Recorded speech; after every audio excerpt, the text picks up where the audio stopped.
ngeen contacter BBN distribution bi nga xam ni moo amee exclusivité bi dina leen ko mën a livrer ci nu mu gën a gaawee ñu leen di jaajëfal bu baax. alors ñu daal di ñëw ci actu communauté bi bu ngeen gisee Papa Ahmadou nag di ngeen xam ni lépp lu laale ci wàllum yoon dinañ ci ànd ak moom. ponk bu njëkk bi nga xam ne moom la ñuy waxtaanee ak yow li ñuy dooree mooy mandat de dépôt bi nga xam ni dégg nga ko ñu placé ko ki ngi di Mansour Faye déjà ban jàngat nga ci am pour tàmbali.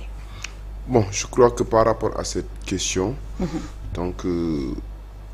rien de spécial en quelque sorte parce que à partir du moment où moom mu nekk nit koo xamante ni il a été épinglé en tout cas par plusieurs rapports et que bi nga xamante ne tey jii ni infraction yoon nga xam ne ñu ngi koy toppee mu amoon casquette bu nekk ministre les Sénégalais à un moment donné étaient assez interloqués di poser wu la question pourquoi jusqu'à présent Mansour Faye inquiété wuñ ko donc bi nga xamante ne ni mettre naan en œuvre la haute cour de justice bi nga xamante ne ni moom mooy la seule juridiction aux yeux en tout cas de la constitution bi am capacité bi mën a retenir sa compétence pour juger en tout cas les anciens ministres les anciens premiers ministres et les présidents de la République par rapport aux infractions commises dans l'exercice de leur fonction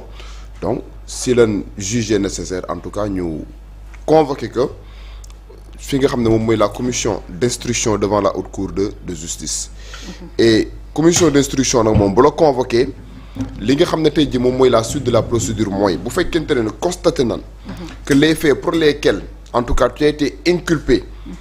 sont assez suffisants pour nécessiter en quelque sorte le placement sous mandat de dépôt dañ lay placer fi nga xam ne moom mooy sous mandat de dépôt bu fekkente ne jàpp nañ ne en tout cas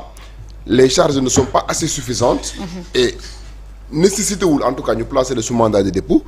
ñu defal la liberté provisoire wala ñu jox le contrôle judiciaire maintenant dans la situation de Mansour Faye à partir du moment où le juge bi nga xam ne moom mooy exercer ses attributions au sein de cette commission d'instruction donc fi nga xam ne moom mooy haute cour de justice décidé na placer ko sous mandat de dépôt c'est parce que jàpp na ne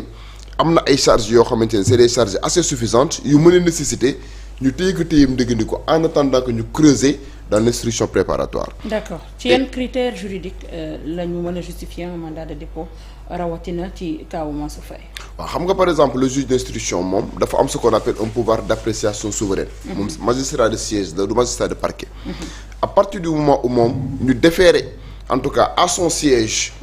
un inculpé moom day xool au vu des éléments du dossier est-ce que tey jii nii kat kii il a présenté des garanties de bonne représentation en justice pour mën a bénéficier d'un contrôle judiciaire est-ce que tey jii nii kat par rapport aux faits et par rapport à la posture même du mise en cause war nañ ko mën a takkal le bracelet électronique mais bu fekkente ne décidé na mu placer le sous mandat de dépôt c'est parce que le juge d'instruction constaté na ne dossier bi am na ay charges yoo xam ne war na mën a nécessiter ñu téye la téyam dëggandiku parce que j'ai l'habitude de dire Nabou que le placement sous mandat de dépôt boo ko déggee rek c'est parce que juge bi amul toutes les garanties nécessaires pour que tey jii moom mu bàyyi la nga nekk en liberté parce que nekk bi ngay nekk liberté mën na la permettre tey jii nga def ce qu'on appelle une subordination de témoin mën na la permettre tey jii nga prendre la fuite comme mën na la permettre tey jii nga def ce qu'on appelle une dissimulation de preuves léegi pour que nga bañ a dissimuler des preuves nga bañ a def ce qu'on appelle une subordination de témoin wala nga daw li gën a dal xel aux yeux en tout cas de la justice mooy ñu placer le sous mandat de dépôt en attendant que ce dossier ñu koy instruire à charge et à décharge. même si da ngay dugal caution bu ëpp li ñu lay toppee mën nañ la placer sous mandat de dépôt. waaw xam nga nag bu la par rapport à la caution maa ngi dégg boobu ba léegi ñuy wax que en tout cas l'ancien président de la République mettre na à sa disposition en tout cas un terrain. boo xamante ne ni valeur bi mi ngi nekk ci 5 milliards pourquoi le juge ne l'a pas accepté. Je tiens à rappeler que la disposition du code de procédure pénale bi wax ne nit ki nga xam ne tey jii inculpé nañ ko pour certaines infractions bu fekkente ne par exemple il est prêt l'inculpé mu joxe mu cautionner juge bi mën na parce que la disposition a utilisé le verbe pouvoir ce n'est pas une obligation du juge d'instruction mu nekkat képp koo xamante ne tey jii nii kat mettre nga sur la table montant global bi nga xam ne tey jii nii kat moom lan lay toppee dama lay jox obligatoirement benn mesure d'élargissement mën na nekk liberté provisoire mën na nekk contrôle judiciaire mën na nekk le port du bracelet électronique à partir du moment où juge bi accepté wul caution boobu noonu rek yii moo mën a am c'est parce que peut-être ñi bi ñuy déposer caution bi on n'a pas respecté les conditions parce que aussi caution bi du xaalis boo xam ne tey jii dañuy ñëw ñu avocat yi ñëw jox ko ki nga xam ne mooy juge d'instruction bi déedéet caution bi da ngay dem caisse de dépôt et de consignation nga dugal xaalis ba foofu ñu jox la ce qu'on appelle un certificat de dépôt. certificat de dépôt boobu noonu moom la say avocat di jël ñu ñëw ñu jébbal ko ki nga xam ne moom mooy le juge d'instruction et bu fekkente ne par exemple dafa nekk par exemple des biens mobiliers. des biens immobiliers le juge d'instruction a la possibilité de voir est-ce que biens yooyu noonu ay biens la yoo xamante ne yow inculpé bi yow yaa ko moom. est-ce que biens yooyu noonu ce ne sont pas des biens qui appartiennent à l'État ou bien est-ce que biens yooyu noonu de biens yoo xam ne dafa def l'objet d'une hypothèque devant les banques. parce que tey mën nga ñëw nga cautionner loo xam ne tey jii nii kat bien immeuble la boo xamante ne yow joxoon nga ko tey jii garantie benn banque est-ce que tey jii juge d'instruction bi day ñëw rek accepter obligatoirement ak naïvement benn bien boo xam ne da ngay ñëw jox ko sans pour autant que tey jii moo interroger wu yan conditions la acquérir doon bien boobu donc tout ça c'est des interrogations yoo xamante ne juge bi. daf koy def au plus profond de lui avant que tey jii mooy accepter ça comme caution. parce que tey à partir du moment accepter nga caution bi même si ce n'est pas en tout cas lenn loo xamante ne day permettre nga libérer waa ji définitivement parce que caution c'est juste une garantie en attendant que juge bi creuser dans l'instruction préparatoire pour xool ba xam. yow da ngay dem procès wala doo dem procès. mais bu fekkente ne le juge l'a refusé rek c'est parce que peut-être critères yi nga xam ne tey jii nii moom la ko loi imposer. pour que mu mën a accepter caution boobu noonu les critères ne sont pas réunis et autres même critères yi mën na réunir sax juge bi jugé nécessaire le juge d'instruction jugé nécessaire refuser li nga moom mooy caution bi parce que nee naa la amul benn pouvoir amul benn contrainte boo xam ne ni am na aux yeux en tout cas du code de procédure pénale bi wax juge bi ne nit ki à partir du moment où ne mettre na sur la table li nga xam ne tey jii moom mooy des biens wala mu cautionner benn montant obligatoirement da nga ko war a jox li nga xam ne moom mooy liberté amul benn disposition bu contraindre le juge moo tax même tey jii mën nga ñëw nga cautionner à la hauteur en tout cas de la somme bi nga xam ne moom la lay toppee juge bi ne ah man kat li convaincre ma li gën a dal sama xel mooy ma placer sous mandat de dépôt. mooy ci kaw Farba Ngom ak Tahirou Sarr gis nañu. voilà on a constaté que dans ces deux cas que vous venez en tout cas d'énumérer mettre na sur la table en tout cas du juge d'instruction des sommes assez exorbitantes. Mais le juge d'instruction a décidé de passer outre. li nga xam ne moom mooy ces montants yi nga xam ne cautionné nañ ko mu maintenir leen en détention et autre chose pourquoi parfois juge yi duñ accepter même boo joxee montant bi. ñu bàyyi la parce que am na ci yenn dossiers yoo xamante ne ni le juge d'instruction a besoin. obligatoirement de creuser dans l'instruction préparatoire pour voir est-ce que amul yeneen ramification est-ce qu'il n'y a pas d'autres personnes tapées dans l'ombre yoo xamante ne ni juge bi dina soxla tey jii nii kat seen comparution devant son siège parce que au-delà de Mansour Faye peut-être il peut y avoir d'autres personnes yoo xamante ne ni c'est des personnes tapées dans l'ombre juge bi aussi bu amee njortu ne en tout cas ampleur dossier bi war na mën a nécessiter que d'autres têtes puisse tomber mën na ne tey jii même boo mettre à ma disposition la somme dans son intégralité nekkul une garantie suffisante pour que tu puisses bénéficier véritablement d'une mesure d'élargissement donc loolu daal mën nanoo jàpp ne que ça soit nga cautionner que ça soit nga bañ a cautionner le fait que juge bi di la placer sous mandat de dépôt ou pas dafa nekk un pouvoir d'appréciation souveraine li ñu tuddee ñun juristes yi un pouvoir discrétionnaire boo xam ne juge d'instruction bi da koy am te il n'a de compte à rendre à personne. mais léegi excuse-moi. waaw juste balaa ngay ñëw. bu fekkee da ngay dem ci leneen ndax avocat mi mën nañu contester li nga xamante ne mooy décision wu rejet bi si oui ci ban juridiction lañ koy defee. non bu fekkente ne par exemple le juge d'instruction dafa jël ay actes. en procédure pénale. Les actes pris par le juge d'instruction peuvent être querellés devant la chambre d'accusation. D'accord. boo déggee chambre d'accusation loolu mooy rôlam moom day xool ordonnance yi nga xam ne ni juge d'instruction bi jël na ko bu fekkente ne avocat yi jàpp nañ ne kat les ordonnances ou bien certains actes pris par le juge d'instruction ne sont pas conformes à la légalité wala day violer li nga xam ne mooy les droits de la défense ils ont la possibilité de quereller ces actes-là devant la chambre d'accusation maintenant jusqu'à présent déggugun en tout cas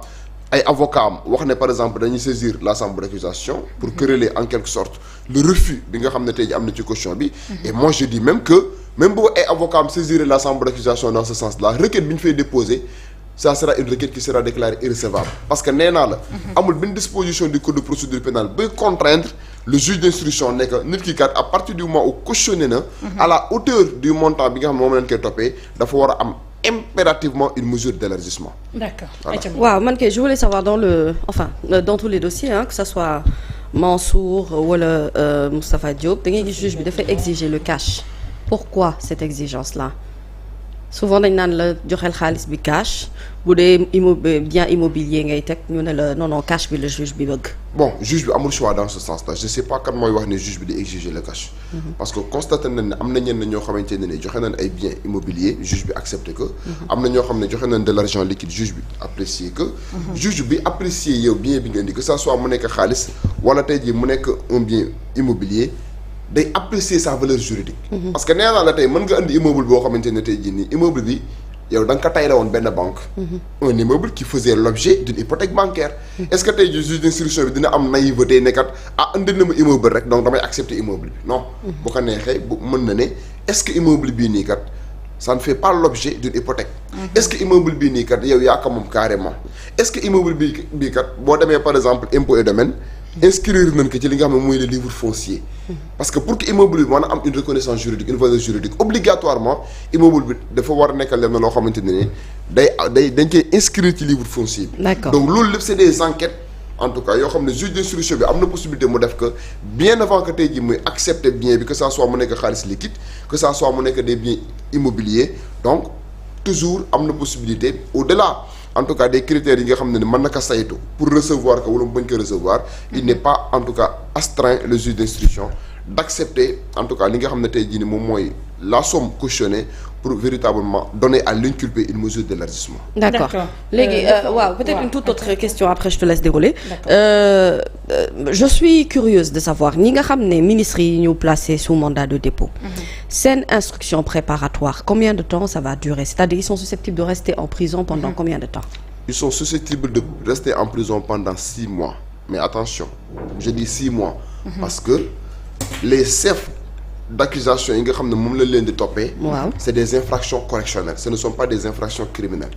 parce que en code de procédure pénale du Sénégal bu lay toppee loo xam ne crime la. le juge d'instruction il n'est pas lié par le temps parce que la détention provisoire en matière criminelle n'est pas encadrée juge d'instruction mën na la mettre en détention autant de temps qu'il voudra. te de violer li nga xam ne mooy le code de procédure pénale. D'accord. mais dañ ne la bu fekkente ne juge d'instruction bi li mu lay toppee délit la il a 6 mois. pour clôturer son instruction préparatoire. bu beneen instruction duggee ci diggante bi. voilà loolu moo tax ma ne attention dans un premier temps parce que tey mën nañoo commencer ces instructions ñu dem ba ci biir ñu constater de nouvelles charges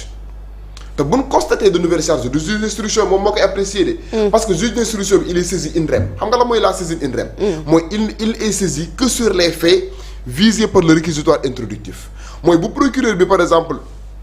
jëlee li ñu tuddee réquisitoire introductif mu jébbal sa dossier juge d'instruction bi day xool réquisitoire bi mu ne